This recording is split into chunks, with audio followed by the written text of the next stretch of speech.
এই জুবিন হল হুলাৰ ভাই মূলা, তাক যোনে যি কয় তাকে কৰে। এই শ্যামকানু মহন্তৰ ইনকাম সেই জুবিনেই নৰ্থ ইষ্ট ফেষ্টিভেলত লৈ যায়, ইফালে পাপন নিয়ে, পাপন চিয়ানা মাল, ই বুৰ্বক হয়, ইয়াক যোনে যি জেক দিয়ে। মই পাইছোতো তাক বহুত দিন গানে কি আনে চিনেমাখনত, তাক যোনে জেক দিয়ে সি সেইটোৱে কৰে।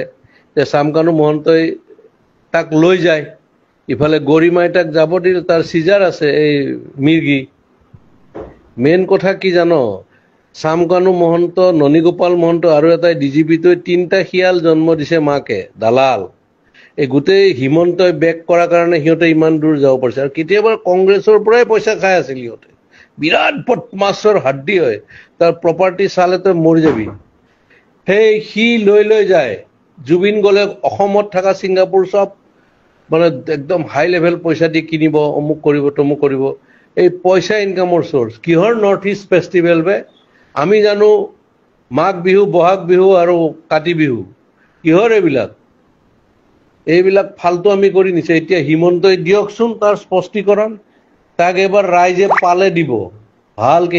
সি কালি ডেড বডিৰ লগত আহিব নোৱাৰে, তাক দেখা পালে মাৰিব, তই চাবি না।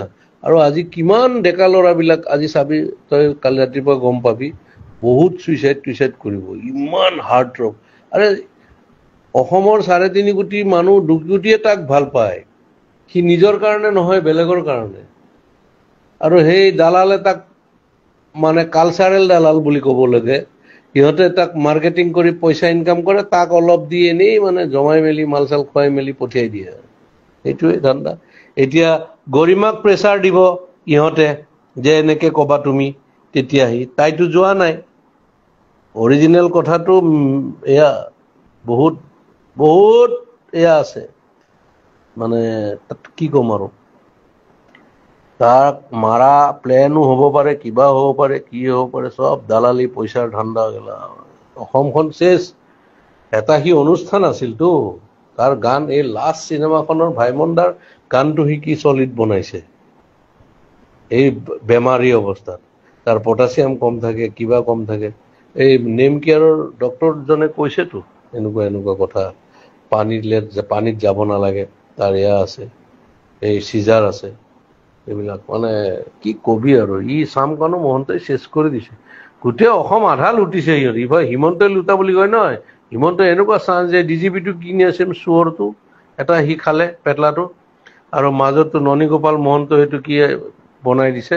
আৰু এইটো ই প্ৰথমতে জিঅ' টিউব দি পেলাই মাৰিলে কোটি কোটি টকা, সেই তেতিয়াৰ দিনতে। এয়া হ'ল, এয়া কি কবি আৰু, অসমীয়া মানুহৰ দুৰ্ভাগ্য। আজি বহুত বেয়া লাগিছে, মানে তাৰ গান শুনিয়ে 90 দশকৰ বিলাক ল'ৰা ছোৱালী ডাঙৰ হ'ল। আমিতো বাৰু চবৰে শুনিছো, কিন্তু তাৰ গান শুনিয়েই মোৰ ল'ৰা চব ডাঙৰ হ'ল। আনকি আমাৰ ছাইডত মিস্ত্ৰীয়ে ৰং কৰি আছিল, সিদিনাখন মোবাইলত তাৰ গানেই বজাই আছিল। এই তেনেকুৱা কথা আৰু কি কৰিবি ক, এইটো দুৰ্ভাগ্য। সিও বেপৰুৱা মানুহ, সিও মানে এনেকুৱা, সেইকাৰণে হ'ল আৰু। এই মাইকেল জেকচন 50ত মৰিল, 52 মৰিল, কিশোৰ কুমাৰ 58ত মৰিছিল। এনেকুৱা আৰু উপায় নাই আৰু, মৃত্যুৱে যাক লৈ যায় সেইটো। বাকী চব মানে কি কবি আৰু, কৈ লাভ নাই। মুঠৰ ওপৰত এই শ্যামকানু মহন্ত বোলাটোক ৰাইজৰ মাজত এৰি দিব লাগে, কেলা কোবাই মাৰিব লাগে। তাক 3টা মহন্তক মাৰিব লাগে সিহঁতক, এই 3টাই চেচ কৰি দিছে ভিতৰেদি।